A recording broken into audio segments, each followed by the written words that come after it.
오늘 말씀은 3장과 이어지는 그런 말씀입니다.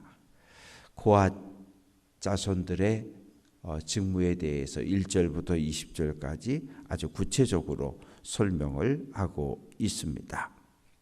이 레위에게는 아들이 셋 있었는데 고핫과 무랄이 게르손입니다. 그래서 회막에서 이렇게 하나님의 임재의 상징인 회막이 광야에 설치되면 이 동쪽, 해가 뜨는 동쪽에 입구가 있고 이 동쪽은 모세와 아론이 자리를 잡고, 그리고 반대쪽 서쪽에는 게르손 종족이 자리를 잡고, 남쪽에는 고핫이, 북쪽에는 무랄이 종족이 자리를 잡고 있는데 똑같은 레위 지파지만 이 역할은 달라요. 오늘 그 다른 역할이 무엇인지에 대해서 살펴보도록 하겠습니다. 그래서 고핫 자손 가운데 일할 수 있는 사람들은 30세부터 50세까지. 그래서 보통은 20세쯤에 이렇게 부름을 받고 5년 동안 교육을 받고, 그리고 5년 동안은 연습생으로 이렇게 봉사를 하다가 이제 30이 돼서부터 본격적으로 자기의 주어진 역할들을 감당을 하게 됩니다. 4절 말씀 보면 고핫 자손이 회막 안의 지성물에 대하여 할 일은 이러하니라.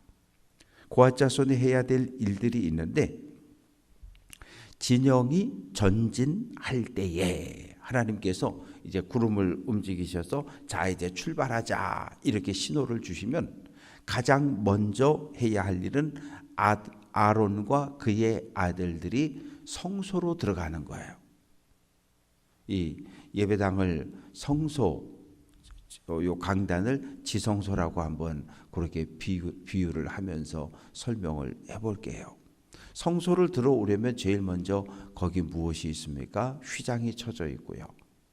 그리고 들어오면 촛대도 있고 떡상도 있고 이 향을 피우는 분향단도 있고, 그리고 그 앞에 저와 여러분 사이에 또 하나 휘장이 쳐져 있어요. 이게 뭐예요? 이 안쪽은 지성소. 지성소에 뭐가 있습니까? 하나님의 언약궤가 있어요. 그러면 제일 먼저 해야 할 일은 이 성소와 지성소 사이를 가로막고 있는 휘장을 떼어서 철거해서 이걸 가지고 뭘 하냐 하면 하나님의 언약궤를 싸라는 거예요. 덮으라는 거예요. 그리고 그 위에다 또 뭘로? 해달 가죽으로 또 이렇게 덮으라는 거예요. 포장하라는 거예요. 해달 가죽은 이 바다에 있는 짐승인데 어떤 효과가 있냐 하면 방수, 이 비가 떨어져도 그 안에 있는 모든 성물들을 보호해 주는 역할을 해요. 그래서 이 언약궤를 메고 광야를 가다가 갑자기 비가 쏟아진다든지 모래바람이 분다든지 그래도 이 언약궤에는 아무런 문제가 챙겨지지 않도록 해달 가죽으로 이렇게 싸라고 말씀을 하십니다. 그런데 이 성물을 포장하는 방법을 보면 가장 기본적으로 순청색 보자기가 등장을 해요. 순청색 보자기, 휘장을 띄어서 언약궤를 덮고 순청색 보자기를 싸고 그 위에다가 해달 가죽으로 다시 이렇게 싸서 이렇게 해서 딱 싸놓으라는 거예요. 그것이 아론과 그의 아들들 제사장들의 역할입니다. 그리고 이제 7절 말씀을 보면 이 성소에 보면 촛대도 있고 떡상도 있고 분향단도 있고 여러 성물들이 놓여져 있는데 7절에 보면 진설병, 떡이 올려져 있는 12지파를 상징하는 12개의 진설병을 있는 그 떡상을 또 쌓아야 되잖아요. 어떻게 싸느냐? 7절 말씀 보면 청색 보자기를 펴고 떡이 미끄러지지 않도록 이렇게 접시에 담아서 올려놓는데 그 접시들부터 시작해서 숟가락, 주발, 붓는 잔 또 올려놓으라는 거예요.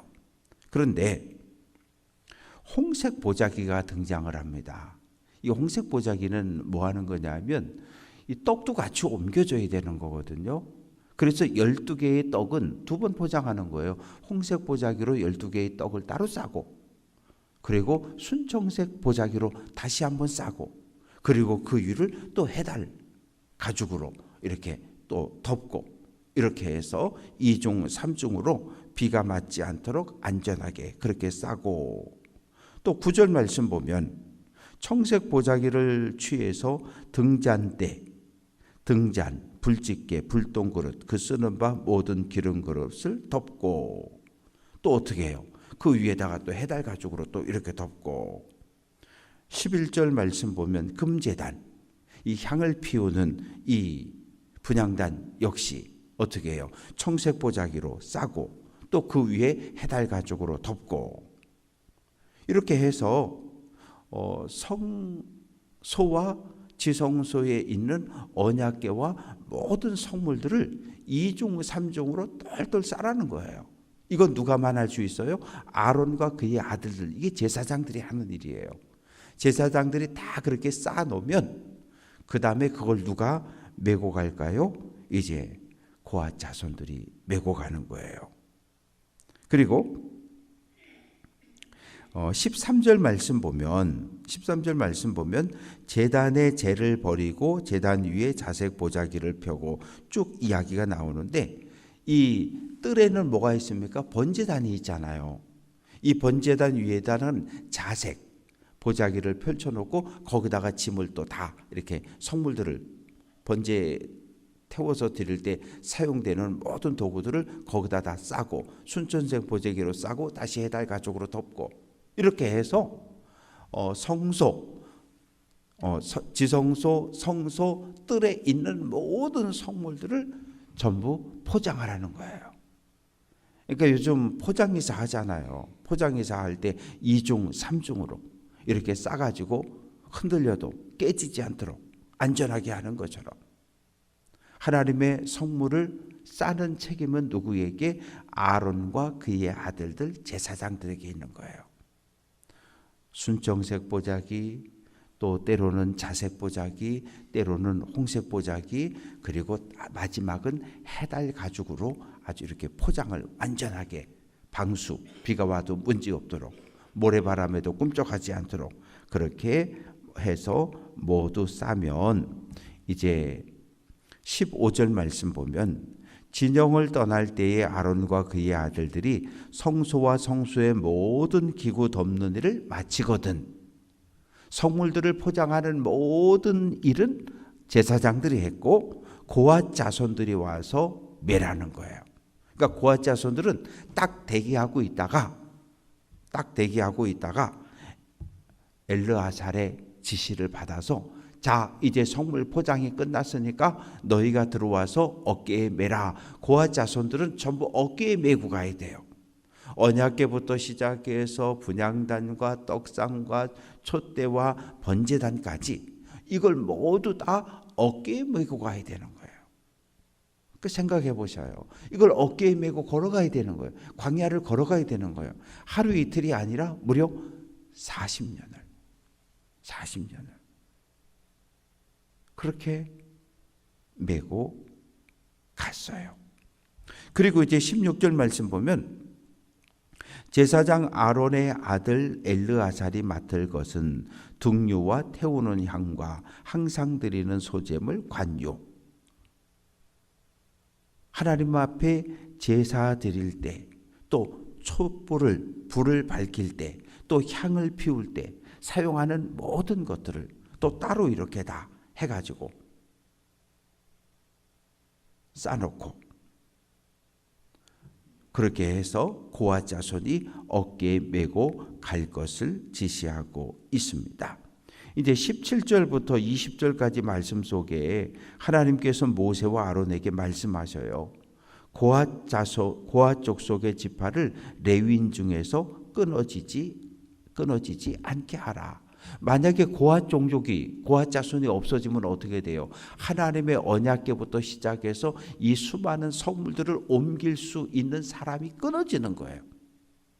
이미 나답과 아비후가 죽었어요. 죽었는데 죽어서 그 사역을 감당하지 못하고 엘르아살과 이다말 둘이 지금 그 일을 감당하고 있는데, 또 다른 이 일꾼들이 하나님의 일을, 성물을 메고 갈 사람들이 죽게 되면 이 일을 감당할 사람이 끊어지게 되니까 그 종족이 사라지지 않도록 보호해 줄 것을 명령하고 있습니다. 그래서 원칙은 제사장들만 성물을 포장하고 설치하는 이 일은 오직 아론과 그의 아들들 제사장들의 몫이고, 그리고 고핫과 무라리 게르손 자손들은 이제 운반하는 이 역할만 맡게 됩니다. 고핫은 아들 가운데 두 번째 아들입니다. 두 번째 아들이었지만 가장 중요한 성물들을 어깨에 메고 운반하는 이 귀한 직무를 맡았고요. 이제 21절부터 28절까지 이 게르손 자손에 대한 이야기가 기록이 되어져 있습니다. 게르손 자손들도 역시 30세부터 50세까지 구별해 놓고, 이 게르손 종족이 해야 할 일들이 무엇인가 하면 25절 성막의 휘장, 회막과 덮개와 해달의 가죽 덮개, 회막 휘장 문, 회장 뜰의 휘장. 그러니까 쉽게 말하면 뭐냐 하면 울타리, 폭 25m, 길이 50m. 이 담을 치고 있던 모든 천막들 어마어마하게 무거워요. 그리고 성소와 지성소를 덮고 있던 모든 휘장들 엄청나게 무겁습니다. 그건 다 누가 메고 가느냐? 이 게르손 자손들이 가져가는 거예요. 그래서 이 게르손 자손에게 모세가 수레 2대하고 소 4마리를 줍니다. 왜? 이건 어깨에 메고 갈 수가 없어요. 너무너무 무겁기 때문에 수레에 싣고 소가 끌고 가도록 그렇게 했습니다. 그리고 이제 29절부터 33절까지 말씀 속에는 무라리 자손들이 해야 할 일들이 나와 있는데, 무라리 자손들이 해야 할 일은 뭘까요?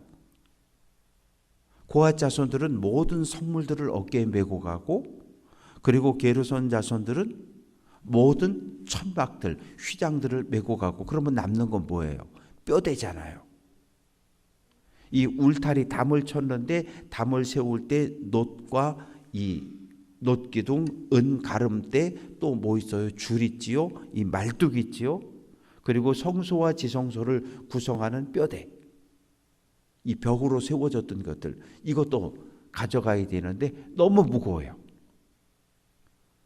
너무 무겁기 때문에 여기도 수레 4대하고 소 8마리를 모세가 그들에게 줍니다. 왜냐하면 놋, 은, 금 아주 다 무거운 이 쇠 금속들이기 때문에 사람의 어깨로는 도저히 운반할 수 없기 때문에 그렇게 해서 이것을 이다말의 지시를 받아가지고 무라리 자손들이 운반하도록 그렇게 명령하고 있습니다.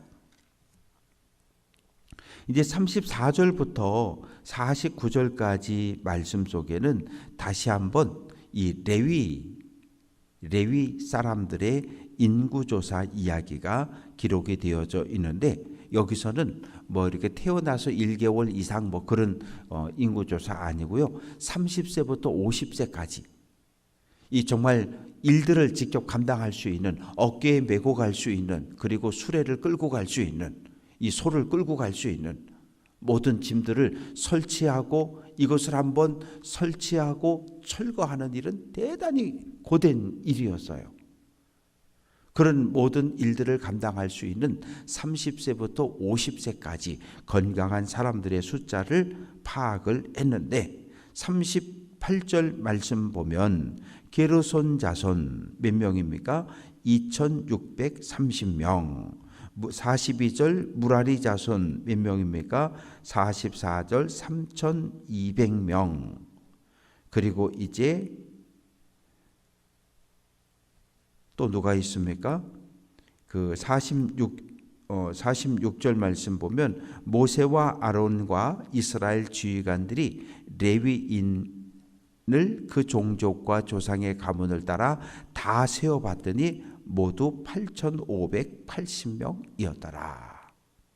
그래서 이 사람들이 성막을 철거하고 성막을 설치하고 또 모든 무거운 것들을 어깨로 아니면 수레로 끌어서 운반해야 하는, 생각해 보면 대단히 힘든 일들이었을 거예요.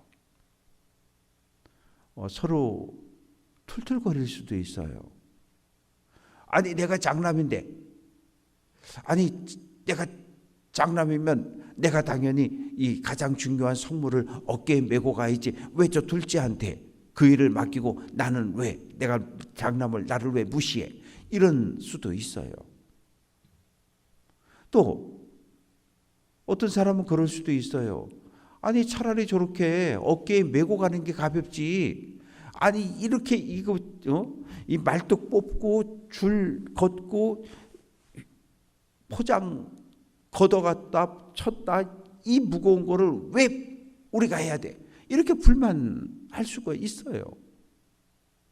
그러나 하나님의 일을 할 때는 비교하면 안 돼요. 비교하면 딱 둘 중에 하나밖에 없어요. 으쓱거릴 수 있어요. 나는 하나님의 언약궤를 메고 가고 있는데 저 사람들은 천막이나 줄이나 녹기둥이나 이런 거 들고 다녀? 나보다 시원찮아? 교만해질 수 있어요. 아니면 비참해져요. 저분들은 성물을 메고 가는데 우리는 이리 천막이나 들고 가고 이 기둥이나 뽑고 있고. 아니요. 교회 안에서 하나님의 일을 할 때는 비교라는 게 필요하지 않아요. 나는 걸레질을 하는데 너는 왜 저기 빗자루로 쓸어? 그건 비교하고 따질 일이 아니에요. 그냥 다 같이 주님의 몸된 교회를 관리하고 청소하고 주님의 몸된 교회를 섬겨가는 일이지, 남선교회로 여선교회로 관리부로 선교부로 그냥 다 같이 교회를 섬겨가는 거예요. 거기는 비교할 필요가 없어요. 내가 하는 일이 더 귀하다? 아니, 그럴 필요 없어요. 그건 내 생각이에요. 하나님의 눈으로, 믿음의 눈으로 보면 모두가 동일한 거예요. 그래서 우리가 늘 기억해야 할 것은 하나님의 일을 할 때는 비교하지 않는다. 내가 하는 일도 귀한 일이고 다른 분이 하는 일도 귀한 일이다. 하나님이 보실 땐 모두 잘했다 칭찬받는 귀한 일이다. 중요한 것은 나에게 주어지고 맡겨진 일에 최선을 다하는 게 중요한 거예요. 그래서 오늘 한 날도 우리가 주님의 몸된 교회를 기쁜 마음으로, 즐거운 마음으로 섬길 것을 결단하고 가정도 교회도 일터도 기쁨으로 섬겨갈 수 있는 귀한 성도들 될 수 있기를 주님의 이름으로 축원합니다.